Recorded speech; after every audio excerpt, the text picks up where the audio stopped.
va a regular la secreción de aldosterona en forma de una retroalimentación. La renina es una enzima proteolítica producida por una proteína de mayor tamaño, la prorenina. La renina se va a secretar por las células yuxtaglomerulares del riñón en respuesta a disminuciones en la perfusión renal y a los aumentos reflejos en las descargas de los nervios renales. Una vez en el torrente sanguíneo, la renina va a actuar sobre el angiotensinógeno para formar la angiotensina 1. En el pulmón, la angiotensina 1 se va a convertir en angiotensina 2, un octapéptido por la ECA, la enzima convertidora de angiotensina.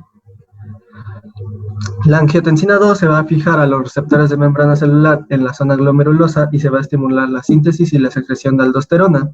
La aldosterona va a promover la retención de sodio y agua, lo que va a ocasionar la expansión del volumen plasmático y también el aumento de la presión arterial media y la disminución de la descarga de los nervios renales, y esto va a dar el feedback negativo para que se deje de producir la renina. Así es como normalmente debería de funcionar esto. Pero pues el hiperaldosteronismo es una enfermedad de las glándulas suprarrenales en la que se produce y se libera una cantidad excesiva pues de la aldosterona. Entonces está ocurriendo un problema en este sistema que estábamos viendo acá. Ya no va a funcionar correctamente el feedback negativo para que se deje de producir la renina y se active pues todo el sistema para producir la aldosterona. El hiperaldosteronismo va a estar caracterizado por hipertensión arterial, que es la causa principal de una hipertensión arterial secundaria, hipopotasemia, disminución en la actividad de la renina plasmática y va a haber una hipersecreción de aldosterona. Pregunta, fisiológicamente, ¿cuál es el estímulo para que se libere aldosterona? Regrésate en tu primer diapositiva. Sí. Dice, aparte yo que sé que la renina, se libera renina, pero para que se pueda llevar a cabo la liberación de la renina, ¿qué tiene que existir? Hay una disminución en la presión renal. Principalmente, lo que va a existir es una disminución en la presión hidrostática del glomérulo. Se disminuye tu presión hidrostática del glomérulo, entonces, ¿qué va a llevar a cabo? Disminución en la filtración, ¿sí? Y más atrás, ¿quién te da la presión hidrostática del glomérulo? Pues obviamente el volumen sanguíneo, ¿sí? Entonces, si ese volumen sanguíneo disminuye, llámese por una pérdida en un evento quirúrgico por una vasodilatación periférica secundaria a un choque séptico, en automático va a haber esa disminución de la presión hidrostática a nivel glomerular. Al disminuir tu presión hidrostática a nivel glomerular, en automático va a haber una disminución del filtrado glomerular. Y ese filtrado glomerular va a ser detectado principalmente por la mácula. Y eso se lleva a cabo la liberación del sistema renina, ¿sí? Y ya la renina como tal empieza a actuar lo que tú ya le estás explicando.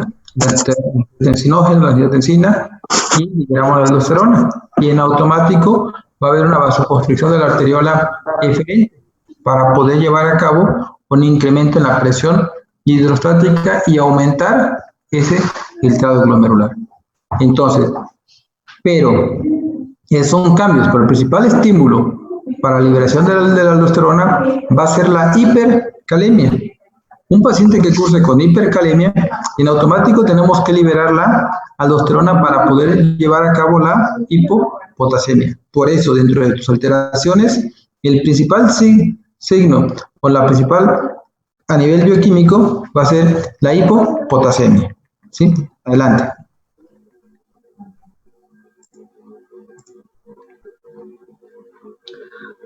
Bueno, el hiperaldosteronismo primario muchas veces es infradiagnosticado. Se considera en la actualidad la principal causa de hipertensión arterial secundaria de origen endocrino. Es potencialmente curable, ahorita se va a explicar por qué. va a tener una prevalencia estimada del 5 al 10% de la población hipertensa. Aquí en este cuadro de la derecha podemos observar cuáles son las causas del hiperaldosteronismo primario, que puede ser un adenoma suprarrenal secretor de aldosterona, hiperplasia bilateral de la zona glomerular, hiperaldosteronismo pues remediable a través de glucocorticoides, carcinoma suprarrenal secretor de aldosterona e idiopático.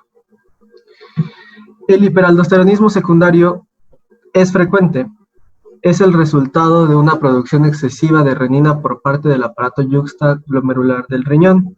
Entonces, las causas de este va a ser por isquemia renal, como lo estaba mencionando el doctor hace rato, estenosis de la arteria renal, hipertensión maligna, disminución del volumen intravascular, insuficiencia cardíaca, uso crónico de diuréticos, estados hipoproteicos como cirrosis, síndrome nefrótico, trastornos de pérdida de sodio, insuficiencia renal crónica, acidosis tubular renal, hiperplasia de las células yuxtaglomerulares, anticonceptivos orales.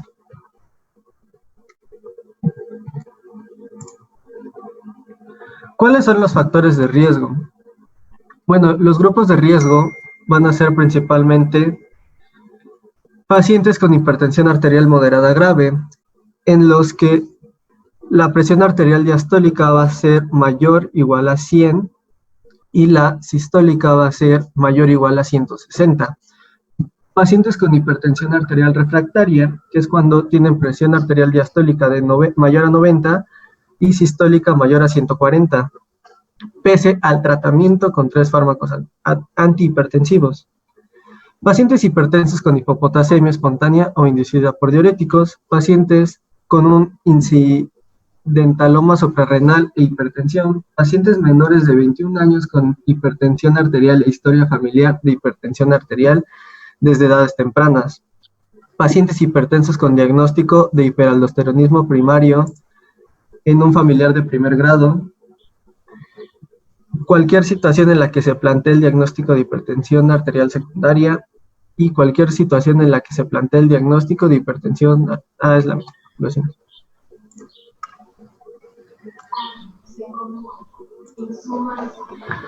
¿Cómo lo vamos a clasificar? Vamos a clasificarlo como hiperaldosteronismo primario e hiperaldosteronismo secundario. El primario lo vamos a dividir también por si es causado por un adenoma productor de aldosterona, si es un hiperaldosteronismo idiopático bilateral o si es un hiperaldosteronismo familiar tipo 1 o tipo 2. El adenoma productor de aldosterona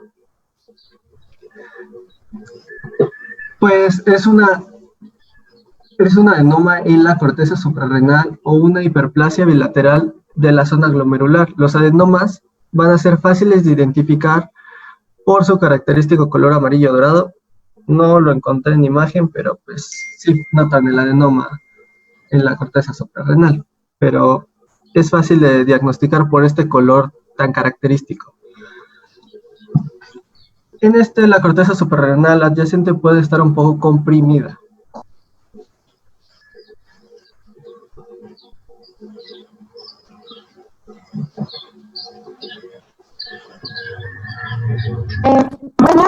Continuando con los tipos de hiperaldosteronismo, vamos con el idiopático bilateral. Este va a representar el 70% de los casos que no están relacionados con adenoma.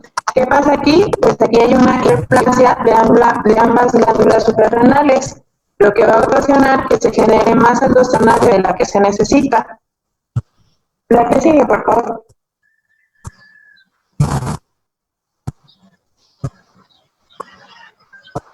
Bueno, vamos a entrar a los hiperaldosteronismos familiares. Aquí hay 3 tipos. Estos no son muy comunes, pero los vamos a mencionar. Representan entre el 1 y el 2% de los casos. Vamos a empezar con el tipo 1. ¿Qué pasa aquí?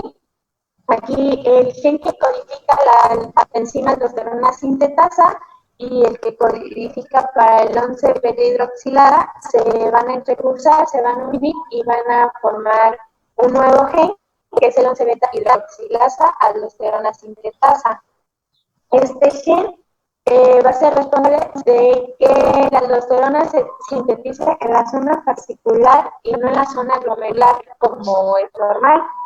Al sintetizarse en la zona fascicular, este va a estar regulada por la CTH y no por angiotensina 2 como normalmente es.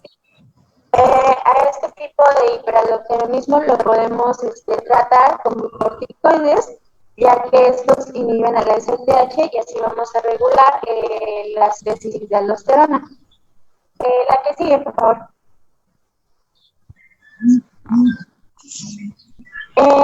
Entrando al tipo 2, pues no se ha encontrado en sí un gen que lo cause, ni siquiera el mecanismo etiopatogénico. Algunos análisis han demostrado que hay una mutación cromosómica en 7.2, otros que está un poco más ligado al tipo familiar 3, donde hay una mutación en el gen KSNJ5, que tiene que ver con los canales de potasio, pero como les digo, aún no se ha estudiado a fondo este tipo. A diferencia del tipo 1, este no se puede tratar con glucocorticoides. La que sigue, por favor.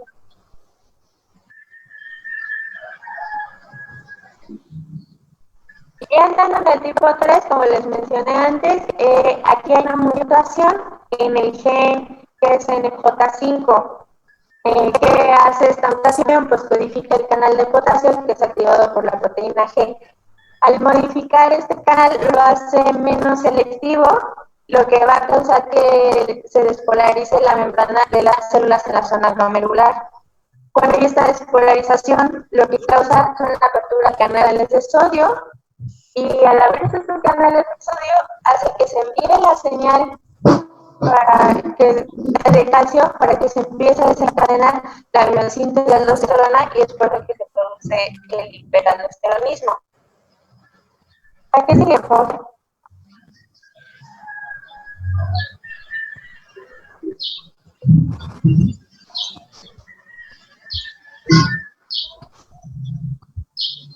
¿Sí se ve? Es que yo no lo veo. Vamos con el hiperaldosteronismo secundario. Aquí no va a haber una afectación en sí, no hay afectación en las glándulas suprarrenales, sino que hay otra afectación que está activa en el sistema renina-angiotensina.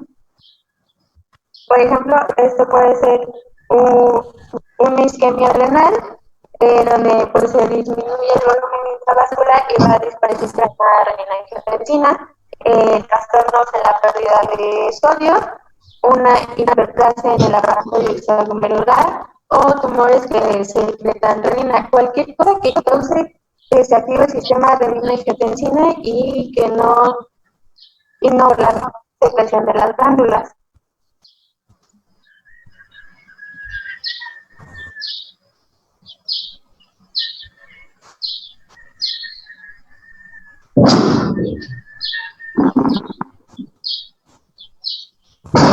La que sigue, por favor.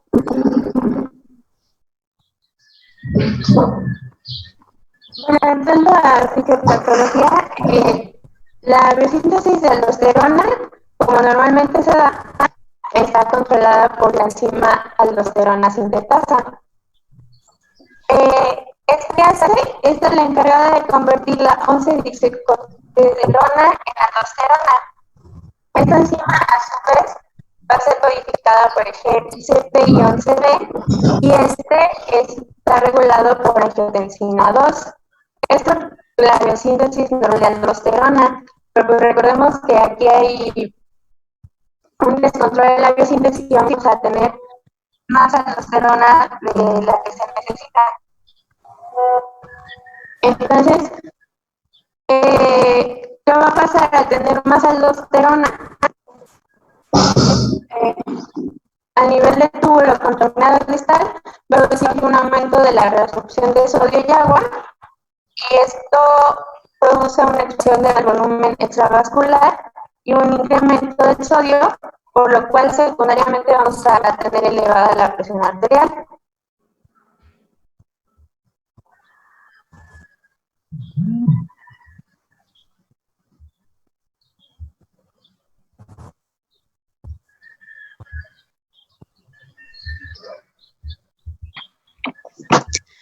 Bueno, lo que sigue va a ser el cuadro clínico. Hay que tener en cuenta que el síntoma principal va a ser la existencia de una hipertensión arterial resistente. ¿Sí me escuchan bien o se escucha cortado? Yo escucho.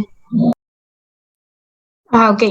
Bueno, vamos a tener lo que es la hipertensión arterial, la hipopotasemia, con una debilidad muscular, calambres, palpitaciones, cefalea, polidipsia, poliuria y nicturia.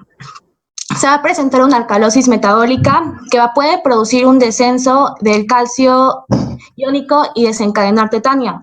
La tetania, pues sí va a ser por una deficiencia de potasio y la alcalosis. También puede presentarse lo que es la normovolemia, que se puede presentar al principio con una hipervolemia a causa de la retención del agua y el sodio, y posteriormente va a aparecer lo que es una diuresis espontánea y se va a normalizar lo que es el volumen del fluido extracelular, y puede ser probablemente asociado a lo que va a ser el aumento de la secreción del péptido natriurético atrial. Además, el efecto hipertensivo que tiene va a ser un exceso crónico de aldosterona que va a actuar con la angiotensina 2, lo que nos puede también llevar a una necrosis, una fibrosis, una proliferación de los miocitos, hipertrofia cardíaca y fibrosis vascular. Siguiente, por favor. Bueno, el diagnóstico puede ser por pruebas bioquímicas básicas, que es la hipopotasemia, el aumento de la eliminación de potasio por la orina en pacientes con hipopotasemia, la concentración sérica de sodio cercana al límite superior de lo normal o la hipernatremia leve. También la alcalosis metabólica. La hipopotasemia se va a detectar en un grupo menor al 30% de los enfermos.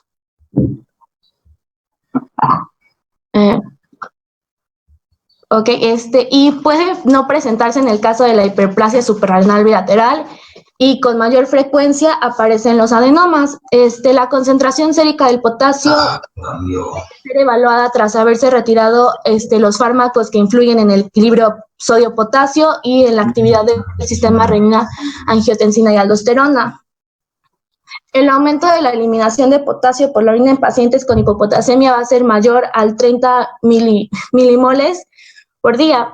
La concentración sérica, pues, como dice, va a ser en el límite superior a lo normal o con menos de lo normal. Después vienen lo que son las pruebas hormonales, que en ellas se van a extraer las muestras de sangre para evaluar la actividad de renina plasmática o la concentración plasmática de renina y el nivel plasmático de aldosterona por la mañana, óptimamente tras 2 horas en bidepestación. Y antes de las pruebas hormonales del sistema renina, angiotensina, aldosterona, hay que compensar la deficiencia de potasio y tenemos igual que retirar los fármacos que puedan influir en el equilibrio sodio-potasio, como lo es la espironolactona, eplerenona, amilorida y otros diuréticos durante 4 semanas antes de realizar las pruebas. Igual los betabloqueantes, porque nos dan resultados falsos positivos. Sí, por favor. Ya, gracias. Anterior. Esa, gracias. La supresión de la secreción de renina y aldosterona no se va a una disminución de la concentración de lo que es la aldosterona en respuesta a los factores que inhiben la actividad del sistema renina-angiotensina. Tenemos lo que es el test de supresión con captopril, que se administra de 20 a 50 miligramos de captopril vía oral y nos va a producir una supresión de las concentraciones plasmáticas de aldosterona 30% entre 1 o 2. Eso se ve en sujetos sanos. En los sujetos que tienen la enfermedad no va a haber una disminución de la concentración plasmática. El test de sobrecarga salina al 0.9%. Ay, espera. ¿Se escucha? ¿Alguien me puede responder si se escucha? ¿Sí se escucha? Sí, sí se escucha. Gracias. Sí. Yo no los escucho a ustedes ahora.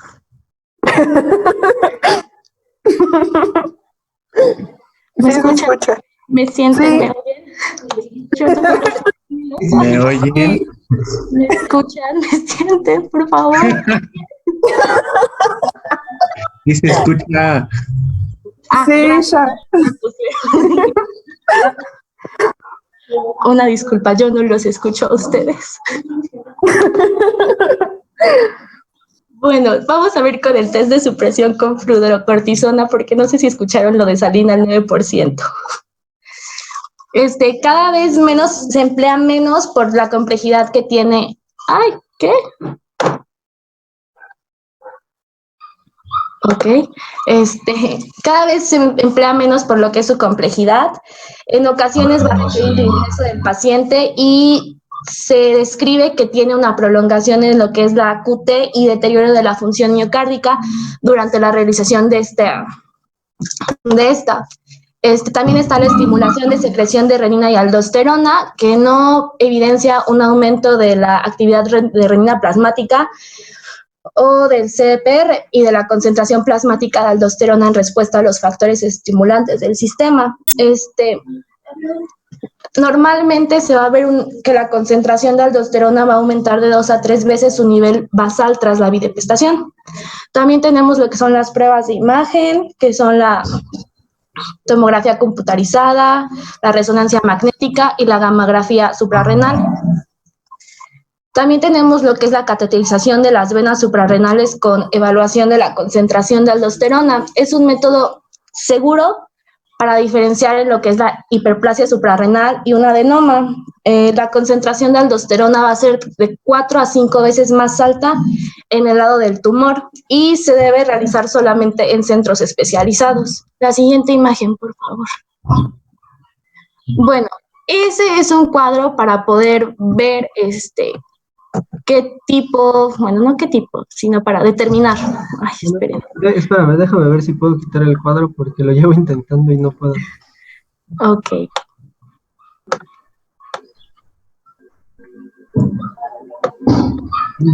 Lo que dice que no.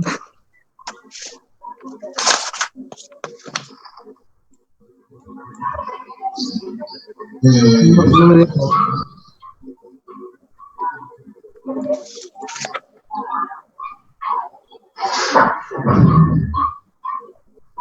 No puedo quitarlo. Bueno, les digo que dice. Este es para la detección de casos. Es con una sospecha de exceso de acción de mineralocorticoides.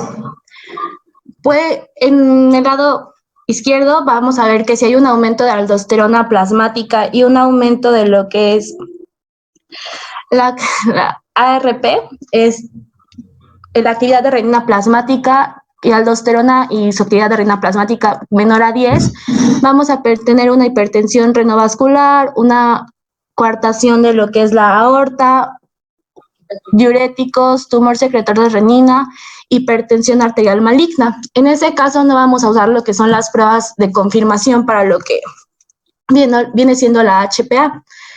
Si tenemos un aumento en aldosterona plasmática mayor o igual al 10 y al 20 y una disminución de la actividad de renina plasmática, vamos a hacer que es un probable hiperaldosteronismo primario. En ese caso vamos a hacer la confirmación bioquímica, que va a ser la prueba de infusión salino, la sobrecarga oral de sodio, la supresión de fludrocortisona o la supresión con captopril.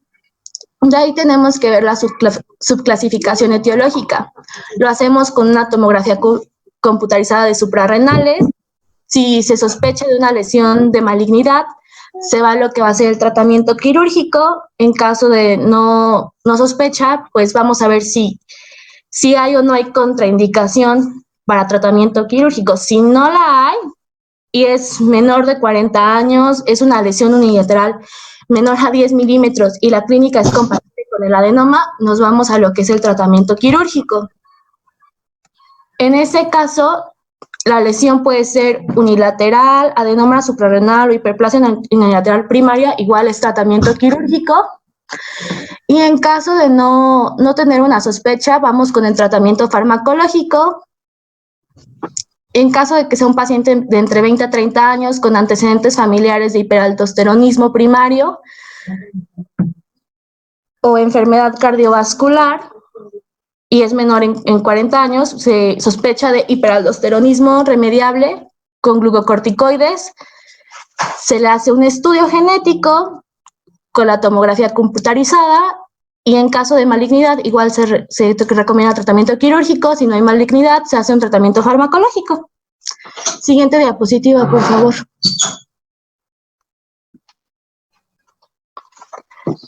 Bueno, lo que va a ser el tratamiento, el objetivo principal del tratamiento va a ser la normalización de la presión arterial, de la concentración sérica de potasio y de la secreción de aldosterona. Para poder dar un tratamiento hay que ver el subtipo etiológico. Entonces, hay una opción que es la cirugía, que generalmente se recomienda la extirpación quirúrgica de la glándula suprarrenal con el tumor, que es la adrenalectomía, o el de elección, que es la suprarrenalectomía laparoscópica, que se asocia con menor morbilidad y estancia hospitalaria que los procedimientos abiertos. La extirpación quirúrgica puede normalizar los niveles de presión arterial, potasio y aldosterona. Las concentraciones de potasio, en el 100% de los casos las mejora, igual que el control de la hipertensión. Normaliza los valores de la presión arterial en un 50% de los pacientes, sin necesidad de lo que es una medicación antihipertensiva. Hay que tener en cuenta que a las 24 a 48 horas de la intervención se deben determinar las concentraciones plasmáticas de la aldosterona para confirmar la curación bioquímica. Siguiente, por favor. El tratamiento farmacológico es con antagonistas del receptor por mineralocorticoide y el de elección es la espironolactona. Esto en pacientes con enfermedad bilateral. Se va a iniciar con dosis de 12.5 a 25 miligramos que se van a incrementar progresivamente. Se recomienda administrarse con la comida. Tiene reacciones adversas como es la ginecomastia. En el 50% de los hombres con una dosis mayor a 150 miligramos. También causa impotencia o menstruación irregular por el bloqueo de la acción de los andrógenos o progestágenos, respectivamente. También te provoca náuseas, vómitos, diarrea. Y las concentraciones de potasio y creatinina deben monitorizarse frecuentemente en las primeras 4 a 6 semanas de tratamiento. Otro medicamento es la eplerenona, que se dan 25 miligramos 1 o 2 veces al día. La dosis se puede aumentar hasta el 100 miligramos. Tiene menos efectos adversos que la espironolactona y después de algunos meses de tratamiento puede intentarse reducir la dosis si la presión arterial se encuentra bien controlada. Otros diuréticos ahorradores de potasio en caso de intolerancia a la espironolactona o indisponibilidad de la eplerenona, se administra lo que es la amilorida, 5 miligramos 2 veces al día con una dosis máxima de 20 miligramos, asociada con hidrocloritiazida, 50 miligramos, igual 1 o 2 veces al día. Se recomiendan también lo que son los IECA, que están indicados en casos de hiperplasia suprarrenal bilateral si los bloqueadores del receptor mineralocorticoide no llevan a la normalización de la presión arterial. También se recomiendan los glucocorticoides en el hiperaldosteronismo familiar tipo 1, que son la dexametasona de 0.5 a 0.25 miligramos, la prednisona con una dosis de inicio de 2.5 a 5 miligramos al día, y en la infancia el glucocorticoide de elección va a ser la hidrocortisona. Y eso sería todo.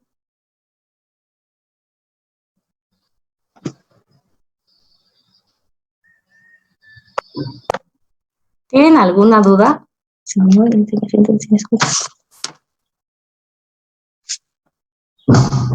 nadie? ¿Nadie va a hablar? No. No. Bueno.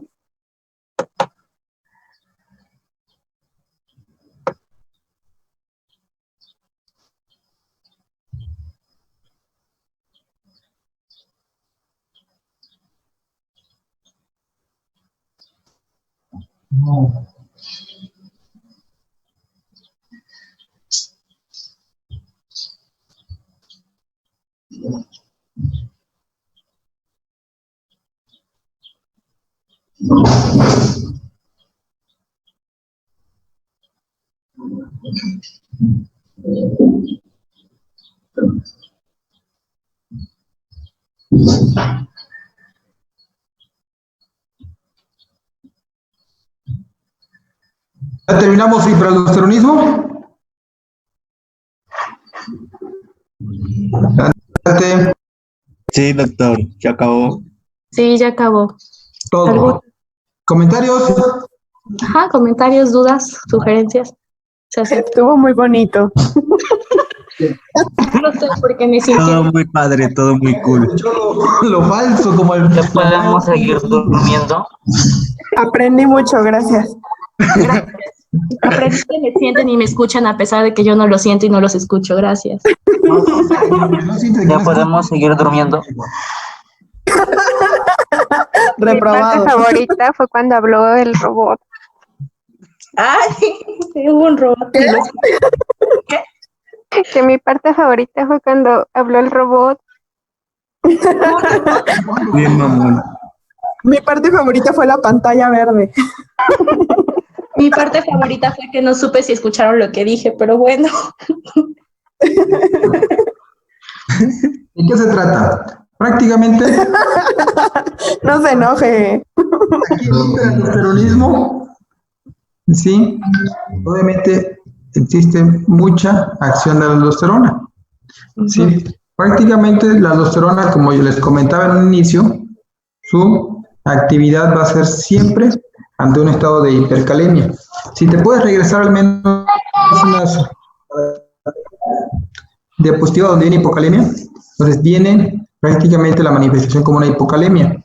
Entonces, ¿qué quiere decir? Que existe una actividad incrementada en cuanto a la aldosterona. Entonces, tenemos que ver y llevar a cabo ese estudio. Ya la compañera nos puso varias pruebas para poder llevar a cabo, ¿sí? Ese diagnóstico. Y de igual manera nos puso algunas imágenes, ¿sí? Principalmente resonancias para poder establecerlo. Aquí, ¿qué es lo importante? La aldosterona va a actuar principalmente en el túbulo contorneado distal.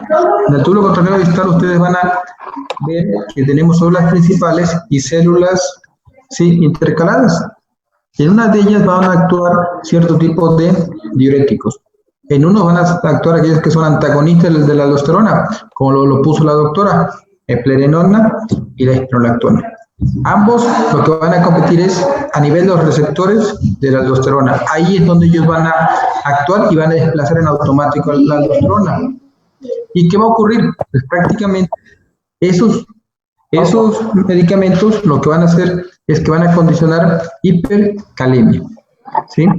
Entonces, ese es un efecto prácticamente secundario al competir con la aldosterona. La aldosterona causa hipocalemia y estos van a causar hipercalemia. Otro tipo de diuréticos que actúan ahí mismo son los que van a competir con los canales de sodio.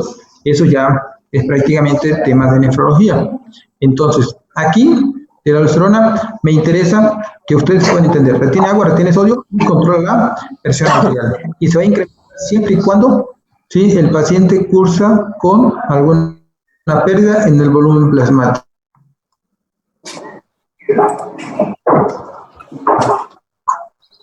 Aquí pasa a nivel del riñón. El flujo plasmático,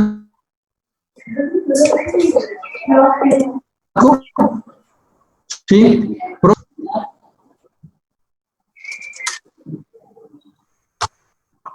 ¿El gasto cardíaco de cuánto es? 5 litros.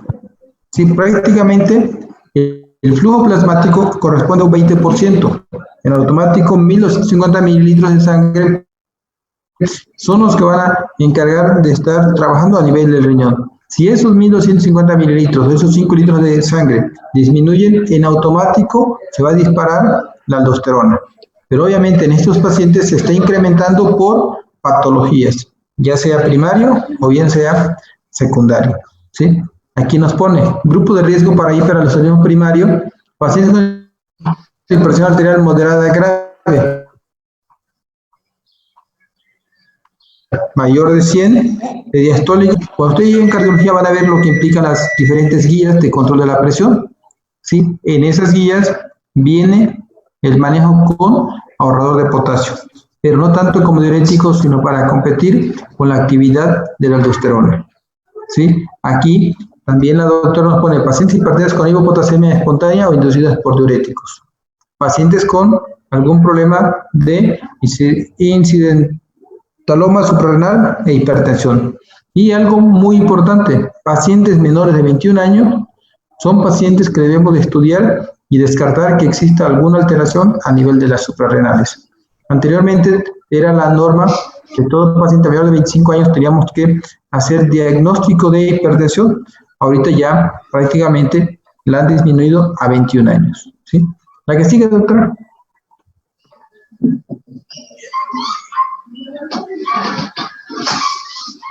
Primario prácticamente directo a nivel de la glándula. Adenoma productor de aldosterona, ¿sí? Puede haber el hiperaldosteronismo idiopático y el familiar, ¿sí? También son comunes y el secundario. De lo que más vamos a encontrar es el hiperaldosteronismo primario. Si nosotros decimos hiperaldosteronismo secundario, en automático debemos de pensar en el paciente con cirrosis, que es la principal causa en el cual vamos a desarrollar un hiperaldosteronismo secundario. La que sigue.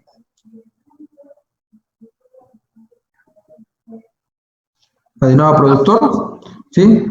Un adenoma secretor de la aldosterona en la corteza suprarrenal. Aquí prácticamente primario, 100% a nivel suprarrenal. La que sigue, doctora.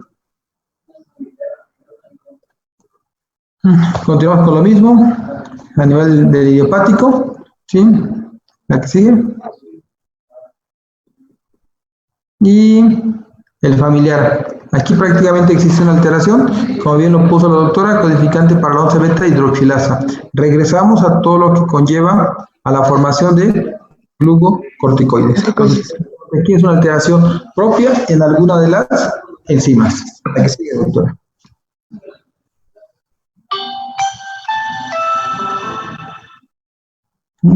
Ningún problema. Y vete hasta diagnóstico. El secundario, regrésate. Aquí. Es frecuente, es un aumento de la producción suprarrenal de aldosterona en respuesta a estímulos no hipofisiarios ni suprarrenales. Una isquemia renal, una disminución del volumen intravascular. ¿Qué sucede en el paciente que es cirrótico? Principalmente pierdo proteínas y va a haber una fuga del volumen del espacio intra al extra, a un tercer espacio. Y eso va a condicionar prácticamente disminución de ese volumen intravascular. Y esa disminución del volumen intravascular va a condicionar que exista disminución de la perfusión a nivel renal y en automático va a disparar la aldosterona. Obviamente trastorno de pérdida de sodio, ¿sí? Hiperplasia del aparato juxtaglomerular y tumores secretores de renina. El principal y el más característico ejemplo es el paciente cirrótico, ¿sí? ¿A qué sigue, doctora? La fisiopatología ya, ¿sí? Cuadro clínico, hipopotasemia, alcalosis metabólica, ¿sí? Aquí lo que yo estoy tirando son prácticamente hidrogeniones para poder recuperar potasio, ¿sí? Puede producir descenso del calcio iónico y desencadenar tetania. Entonces, esa alcalosis metabólica es secundaria a que tiro los hidrogeniones para poder estar reteniendo lo más que se pueda el potasio, ¿sí? Por eso, la alcalosis metabólica va de la mano con una hipocalemia. ¿A qué sigue, doctor? Pruebas bioquímicas básicas, determinación de equilibrio de electrolitos séricos principalmente y pruebas hormonales. La que más utilizamos es la actividad renina plasmática. ¿Sí? Es lo que más solicitamos para poder determinar si es un aldosteronismo primario o bien secundario. ¿A qué sigue, doctor? Otra, las pruebas de imagen, tu algoritmo de diagnóstico y en cuanto al tratamiento, ¿sí? Obviamente si es primario vamos con la cirugía directamente, ¿sí? Específicamente quitar el adenoma o la tumoración que tenemos ahí a nivel de suprarrenales. O bien, ¿la que sigue, doctora? Lo que comentó la doctora, tratamiento farmacológico. Antagoniza los receptores principalmente que compiten con la aldosterona. La espironolactona, la dosis máxima que podemos utilizar son hasta 200 miligramos por día, principalmente en ascitis refractaria. Y la plenerona prácticamente se utilizó principalmente para disminuir la falla cardíaca en pacientes post-infarto. ¿Sí? Obviamente viene siendo lo mismo que la espirolactona. Una te cuesta 200 pesos y la eplerenona te cuesta 2.000. Entonces, pero prácticamente la eplerenona, su principal efecto el laboratorio lo lanzó con la finalidad de disminuir la falla cardíaca post-infarto. Obviamente el mecanismo de acción con la espirolactona es similar uno con otro. Otros diuréticos de potasio, prácticamente, si no teníamos espirolactona de eplerenona, administrar amiloride, pero la amiloride es más que nada un bloqueador de los canales de sodio, es diferente. Y la hidroclorotiazida pues también inhibe el cotransportador sodio-cloro. ¿Sí? De ahí, nuevamente caemos en los glucocorticoides, pero primero necesitamos determinar la causa. ¿Sí? Entonces, prácticamente el hiperaldosteronismo es pensar, hay hipertensión y hipopotasemia, necesitamos descartar un cuadro de hiperaldosteronismo. ¿Vale? ¿Qué sigue? En la próxima clase. Feocromocitoma. Feocromocitoma va de la mano con hiperaldosteronismo. ¿Cuándo lo vemos? El lunes, ¿no? ¿Sale, En no? diciembre, pues. ¿Y el examen cuándo? Nunca. Nunca. Beirut. Nunca digas nunca. ¿Eh? En Beirut. ¿Cuándo? En Beirut, Doc. ¿Cuándo? Dijo cuándo. Terminar esto. Después de la cuarentena. Ah, chis. Después- A final de la cuarentena, el 1 de junio. El primer día después de la cuarentena. En casa de Andrea, mañana. En casa de Andrea, vamos allá a Tepeaca. ¿Ey? Yo jalo. No llegan todos. ¿Sí? El examen lo hacemos el próximo miércoles. ¿Sale? No. ¿Cómo no? ¿Cómo no? Hoy está Me voy a desconectar. martes 5 y como dijo su coordinadora clínica que teníamos que tomar los días inhábiles, entonces el examen es el día 6. ¿Sale? ¿Sale? Sí, vengan a mi casa, pero no manda la dirección. Exacto. Y te manda la ubicación ahí en WhatsApp. Miércoles, 9 de la mañana, de uniforme y peinados para el examen. No manches. Nos pone de blanco para recibir la clase. Por eso me voy a poner Ay, unas por sábanas favor. blancas porque dejé mi uniforme.